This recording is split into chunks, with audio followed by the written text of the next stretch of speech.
তিয়ঁহ আৰু মাছৰ আঞ্জা ৰেডি। আজি বনাম তিয়ঁহ আৰু মাছ। এইফালে মাছ ভাজি আছোঁ। এয়া শুকান জলকীয়া, পাঁচফোৰণ, পিঁয়াজ ভাজি ল'ম। পিঁয়াজখিনি ভাজা হৈ গ'ল। এতিয়া ইয়াতে দিম তিয়ঁহ আৰু আলুখিনি। এইখিনি অলপ ভাজি ল'ম। এতিয়া দিম নিমখ, হালধি আৰু দিম জিৰাৰ গুড়ি অলপ ভাজি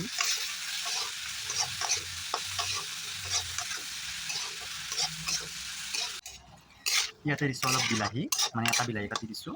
এতিয়া এইখিনি ভাজি ল'ম ধুনীয়াকৈ। তিয়ঁহখিনি ভজা হৈ গ'ল, এইখিনি ধুনীয়াকৈ সিজি গৈছে। এতিয়া ইয়াতে দিম পানী।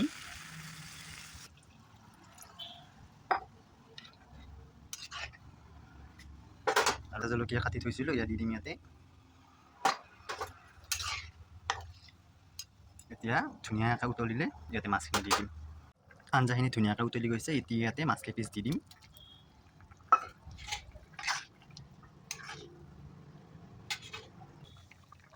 এয়া মোৰ তিয়ঁহ আৰু মাছৰ আঞ্জা ৰেডি।